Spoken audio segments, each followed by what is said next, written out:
It had rained earlier that evening. Now the air was cool and the scent of wet earth drifted through the slightly opened windows. Abigail stood by her bedroom curtain, arms crossed, eyes locked on nothing in particular. Her street was quiet, save for a few barking dogs and the occasional buzz of a passing Okada. The world had slowed down, but inside her chest, everything was loud. Her phone buzzed on the nightstand. She glanced at it and sighed. Another message from the family WhatsApp group. She already knew who it was from.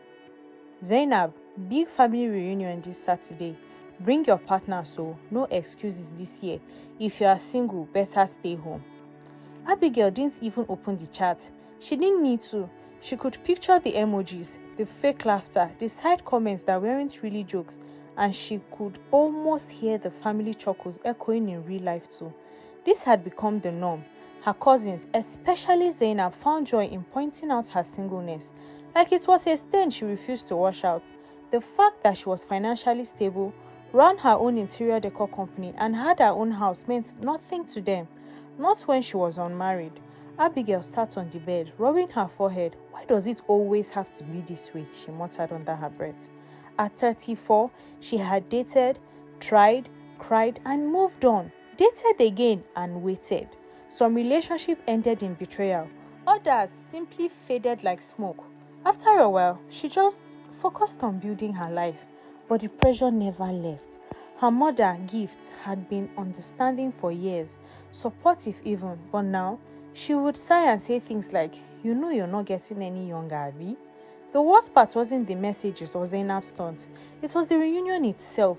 All her siblings and cousins who come with their spouses and partners, most of them likely to be decked out in matching clothes, exchanging knowing glances, fake kisses, and loud inside jokes.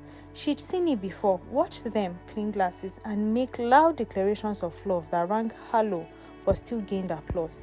And her, she would sit quietly beside the tray of chin-chin, faking smiles and fielding awkward questions like, "So, any special man in your life now?" Like it is any of their business.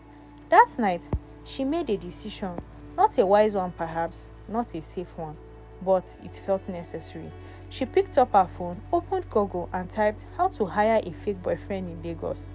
2 days later, the sun was out with vengeance. It beat down hard on the rooftops and turned the air thick.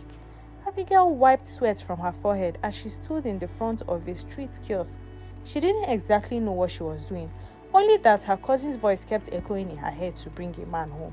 She wasn't about to let Zainab laugh at her again. Then she saw him. He leaned against the side of a small provision store, sipping water from a sachet. His shirt was faded but clean. His trousers were slightly worn. He looked like someone who didn't have much but carried himself like he had everything. There was a confidence about him, quiet and unbothered. His arms were folded across his chest. He was just watching, like nothing on this earth surprised him anymore. Abigail did not know why she walked up to him. "Excuse me," she said. He turned to her. His eyes were sharp and calculating. He didn't smile. "Yes," he replied, his voice calm. She cleared her throat.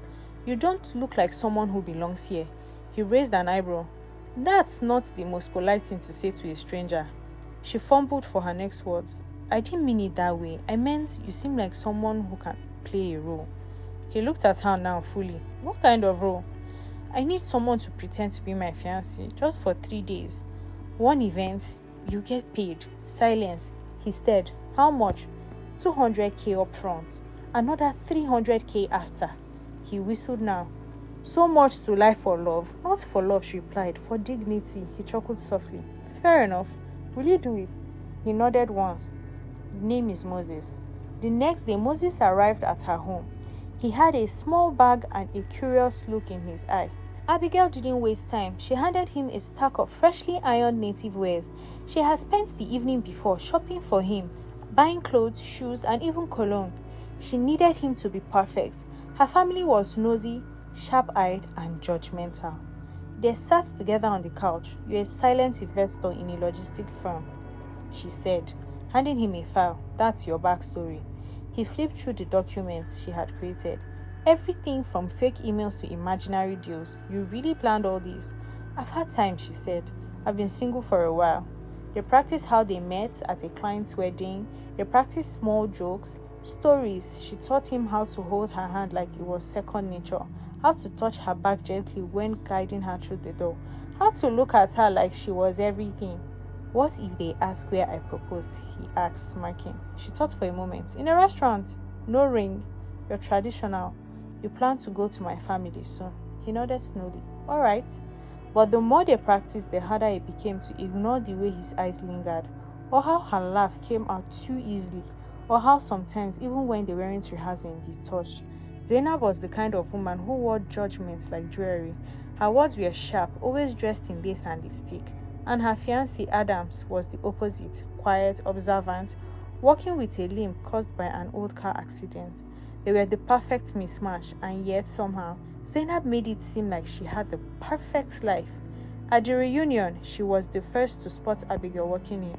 Her mouth hung slightly open when she saw Moses beside her, looking freshly groomed, confident, and every inch the charming fiancé. Abby, my God, this is him? Zainab asked. Abigail smiled. Yes, Moses, meet Zainab.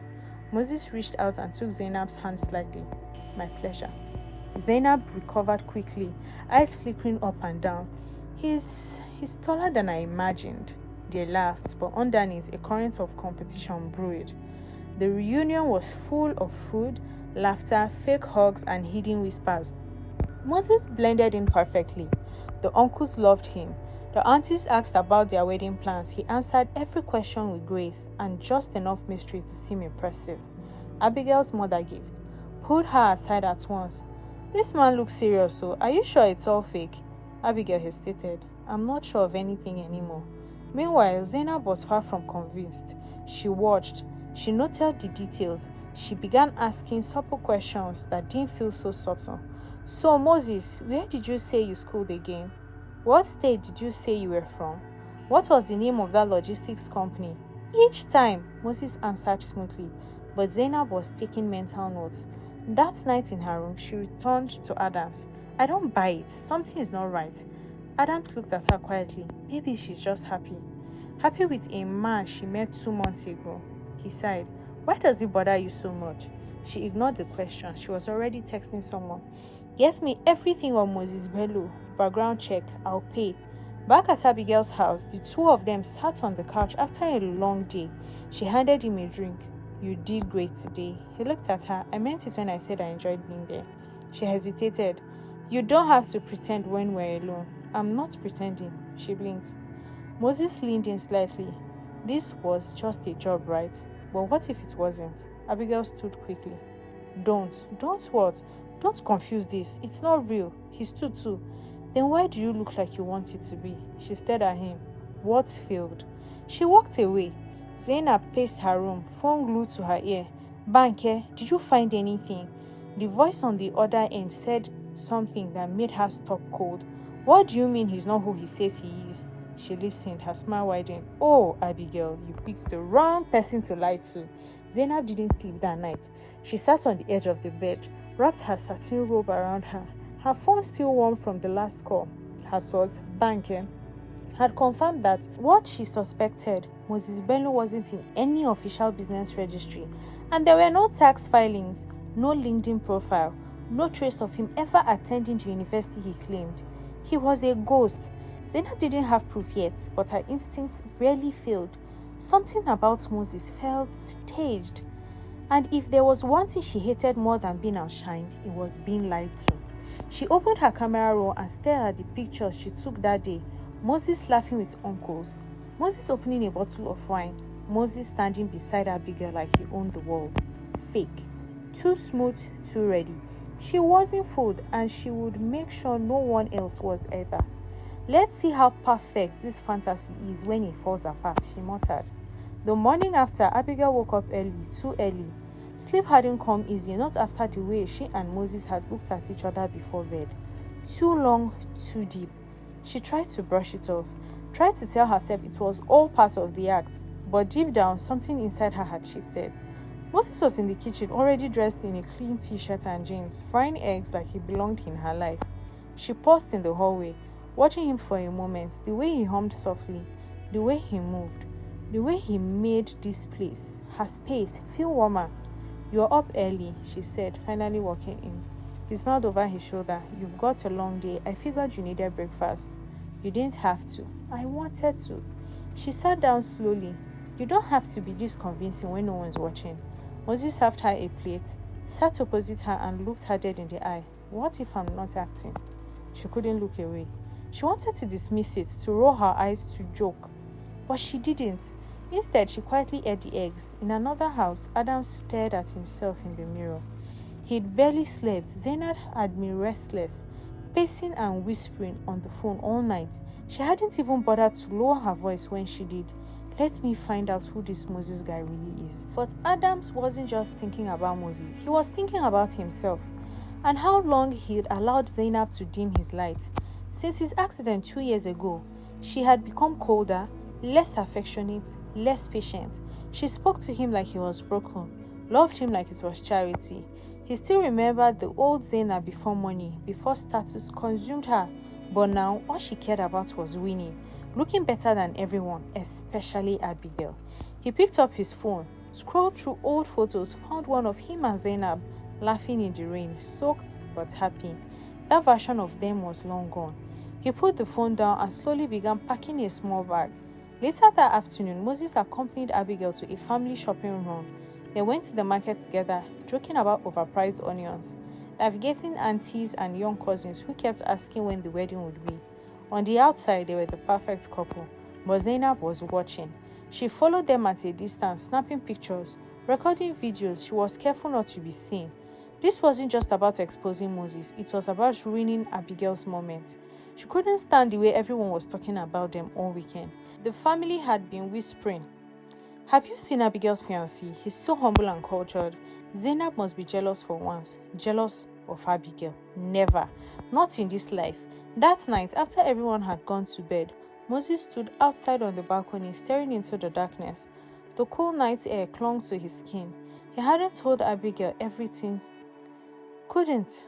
The truth, he wasn't poor. He wasn't just a jobless street guy trying to make ends meet. He was the CEO and founder of a tech-driven logistics company, one of the most rapidly growing firms in West Africa. For months, he had stepped away, gone silent, left his company in the hands of his manager just to test normal life again. His heart had grown weary of fake love. Every woman he met either Googled him or saw his wealth before they saw him. But with Abigail, he had walked in as a nobody, and she still fed him. She still trusted him. He closed his eyes. He knew it wasn't fair to keep lying, but the fear of losing that raw connection was stronger than the urge to confess. The next morning, Abigail's mother Gift invited Moses for tea in the backyard. No crowd, just the two of them. She smiled warmly, poured him a cup, then said quietly, "Who are you really, my son?" Moses blinked. She stirred her tea slowly. "You are too polished, too comfortable in your skin. You don't flinch when rich uncles try to show off. You don't blink when you hear big numbers. I've seen men who hide pain, but you're hiding success." Moses sat still, caught off guard. Gift sipped her tea. "Whatever the truth is, I hope it aligns with your heart. My daughter doesn't need a perfect man. She needs a real one." He didn't speak, but his chest tightened with guilt. The call that changed everything later that day. Zainab got the call she'd been waiting for. "Banker, yes, it's confirmed," her friend replied. "There's a Moses Bello leaked to 3 company registrations. One of them is Cargo Tech. Guess who the CEO is?" Zainab's jaw dropped. "You're kidding." "No, the guy is loaded, but he's been off the radar for months. Rumor is he disappeared to find peace." Zainab ended the call and laughed. So he wasn't a fraud after all. He was something better, a secret billionaire, and Abigail didn't even know. Zainab's smile turned cold. This is going to be fun. That night, the family held a small send-off dinner for everyone returning to their various homes. The compound was lit with fairy lights. Plates of jollof rice, fried plantain, and grilled chicken were passed around. Laughter filled the air. Moses and Abigail sat together, holding hands beneath the table. There was a softness in their eyes now, a gentleness they didn't try to hide anymore. But Zainab stood to give a toast. "Before I raise my glass," she began sweetly, "I want to say how lovely it's been having Moses with us. Abigail, you really outdid yourself." Everyone clapped. But I do have one small question, she continued. Yes, locking eyes on Moses. What made the CEO of Cargo Tech pretend to be a regular guy? Silence fell. A glass clinked to the ground. Someone gasped. Abigail turned to Moses, eyes wide. CEO. Zainab smiled. Yes, our Moses is a billionaire in disguise. Isn't that romantic? But her voice was dripping with venom. Moses stood slowly. I can explain. Abigail stood too. You lied. I didn't lie, Moses said. I just didn't tell. Because you didn't trust me. Because I wanted to know if I could trust you. The crowd murmured. Gift stepped forward. Let's take this inside. But Abigail had already stepped back, shaking her head. This was a mistake, she whispered. All of it, and then she walked away. Later that night, Zainab sat on the veranda sipping juice, satisfied. She had exposed him. She had humiliated Abigail. She had regained her position. Adams walked up beside her. You think you won? She smiled lazily. Didn't I? Adam shook his head. You only win when you build. All you do is destroy. She frowned. What's that supposed to mean? He looked at her with tired eyes. I'm leaving. What? I'm done, Zainab. I've been done. I just didn't want to admit it. He walked away without another word. And this time, she had no toast, no comeback, and no audience. Only silence. Abigail sat in her bedroom, lights off, tears threatening but not falling. He had lied. But hadn't she lied first? She hired him. She paid him. She turned him into someone he wasn't. She had started this whole game, and now it had blown up in her face. There was a knock. She didn't answer. Moses, she said softly. But the knock came again. When she opened the door, it wasn't Moses, it was her mother. Gift walked in and held her daughter tightly. No matter how it ends, she whispered, you deserve a love that doesn't need pretending. The air inside the compound was heavy the next morning, heavier than it had been in years. The laughter that usually accompanied breakfast was missing. Conversations were short, heads were down. The family could feel it. Something had broken, and at the center of it all stood Abigail. Silence in the kitchen, staring Ogie. She wasn't hungry for. Her phone buzzed again. Moses had called 6 times. 6 times, and she hadn't answered once. He had lied, yes. He hadn't deceived her maliciously, but still, she felt like a fool. She had shared her space, her home, her heart with a man who couldn't tell her the truth. Was it pride that made her angry, or the feeling that maybe she actually loved him? She gripped the spoon tighter. Good morning, her mother said softly, walking in. Abigail nodded. Morning. Gift sat beside her. I know what you're thinking. I doubt that. You're thinking, how can someone who made you feel safe also make you feel stupid? Abigail froze. Her mother continued. You're thinking, was any of it real? The breakfast, the looks, the laughter. Tears filled Abigail's eyes. Gift placed a hand over hers. Some truths hurt, not because they are lies, but because they came late. Abigail finally whispered, I don't know what to do.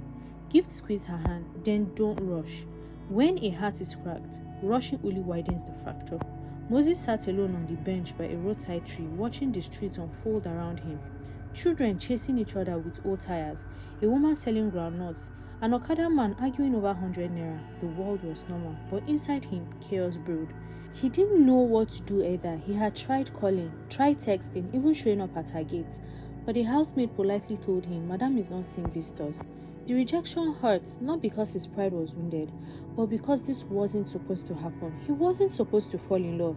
He had come to act, to pretend, but her kindness broke something open in him. She had fed him when he thought he had nothing. She had taught him how to fake being rich, not knowing he had been born into it. She had been honest, and that was the part that he respected the most. He wanted to tell her everything, not just the company or the money, but the reasons he had walked away from all of it. The loneliness, the pressure, the fear of being loved for all the wrong reasons. But now she wouldn't even let him speak. He stood. He had to try one last time. Adams packed his bags in a quiet room down the street. Adams zipped up his suitcase slowly. He had spent the last 24 hours in silence, thinking, reflecting, remembering who he used to be before the accident, before the limp, before Zainab started talking to him like he was an old pair of shoes she couldn't throw out but didn't want to wear. He looked around the room they had shared. It was full of things, luxury bags, folded lace materials, perfume bottles, but it had no soul. He took a deep breath, stood upright, grabbed his cane and walked out the door without looking back. He sent Zainab a message. I've gone to stay with my sister. I need time to think. Don't call me. No drama, no shouting. Just distance. Peaceful distance. Zainab had spent the morning basking in what she thought was victory. She had exposed Moses. She had humiliated Abigail in front of everyone. That should have been satisfying, but the silence was deafening. She noticed how the aunties now gave her tight smiles, how her jokes didn't land the same, how her mother Mama Z scolded her for exposing family secrets in public. Zainab tried all to call Adams, no answer. She walked through the house, suddenly feeling like a guest in her own space. Was this a backlash? She stood in front of the mirror and looked at herself, really looked at herself. For the first time she saw it, the bitterness in her eyes, the need to always be one on top of everyone, the sharpness in her smile that wasn't charming anymore. It was frightening, but even then she couldn't stop herself from whispering she deserved it. Moses showed up again at the house. This time he brought nothing but a single piece of paper. The gateman looked nervous. Oga, Madam says she no wants to see you. Please, Moses said, just give her this. That's all. He handed the gateman the letter and left. Upstairs, Abigail didn't even want to read it, but curiosity won. She opened the envelope and unfolded the handwritten note. I lied, and for that I'm sorry. Not just because I hurt you, but because I didn't trust you enough to handle the truth. I didn't tell you who I was because I wanted to be seen for once, just seen. Not as a wallet, not as a prize, just as a man. And you gave me that. You gave me mornings with fresh eggs and evenings with laughter. You gave me dignity when I didn't deserve it. But now you have the full story. My name is Moses Bello. I run Cargo Tech, and I'm not proud of how I entered your life, but I'm proud that I did. If this is the end, thank you for showing me what real love would feel like, even for a short time. But if there is still space for forgiveness, I'll be waiting. Moses. The paper trembled in her hands. That evening, the compound was quieter than usual, but the elders called a private meeting, one that included gifts, Zainab, Mama Z, and a few respected aunties. The topic, what Zainab did. Auntie Bosse didn't hold back. You disgraced your cousin in public. For what? Jealousy or pride? Zainab folded her arms. I was protecting her from a fraud. He wasn't a fraud, someone else chimed in. You knew he was real. You just wanted to win. Mama Z tried to defend her daughter, but the room had turned. Zainab finally snapped. Why is everyone blaming me? She's the one who brought a stranger to a family event and acted like he was her husband. Gift stood calmly, but he wasn't a stranger, not to her and not to anymore. Zainab turned to her mother. You're just going to let them talk to me like this? Mama Z opened her mouth and closed it. For once, she had no defense. Zainab stormed out. The next morning, Abigail was brushing her hair when her housemaid ran upstairs. Madam, someone dey forget. Now your cousin Adams. Abigail frowned. Adams.